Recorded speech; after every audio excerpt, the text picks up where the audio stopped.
dhe të ndërlidhem te kjo pyetje. Pason kjo pyetje, pra kur erdhi Kurani dhe kur erdhën, çka do të thot fjala ikra? Mund të na thuash, kemi dëgjuar shumë shpesh, po të na elaborosh më saktësisht në një diapazon më të gjerë se çka do të thot fjala ikra.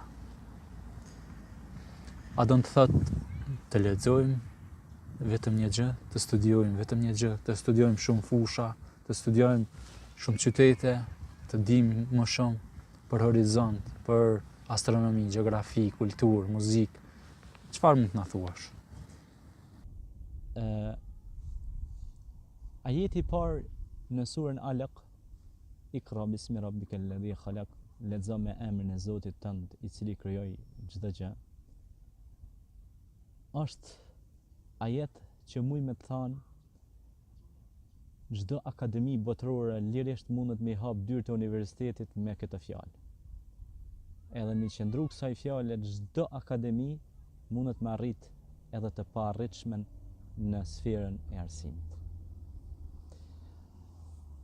Ikra shpesh herë tingëllon edhe si në gjuhën tonë shqipe, që përputhet me algoritmin e logjikës së tefsirit Kuranit.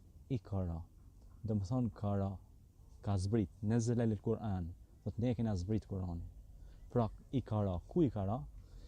Ikra pra Muhammed Mustafas, Khatamun Nabiyyin, që koni dërguar i Zotit. Pra kush ja solli Xhibrili, me lajka Xhibril, pra i ran dijet, i erdhen pra nga lart, nga Zoti i Madhëshëm dhe ja sollën pra të dërguarit, e ai dërguam i shpalosi me pasuesit pra njerëzit besnik, disa e memorizuan Kuranin, e mbajtën mend, disa e shkruan nëpër lkura, nëpër lvore drojsh, nëpër rrasa gorsh, dhe u përhap dhe në fund u fut mushaf edhe u shpërnda, domethënë kjo fjalë bekume e Zotit Madhëshëm. Pra, ikra, ikra, pra lexo.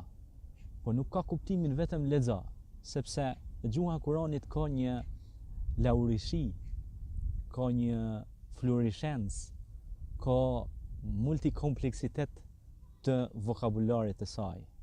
Nuk është një vokabular toksor, por është një vokabular që i tejkalon dimensionet toksore.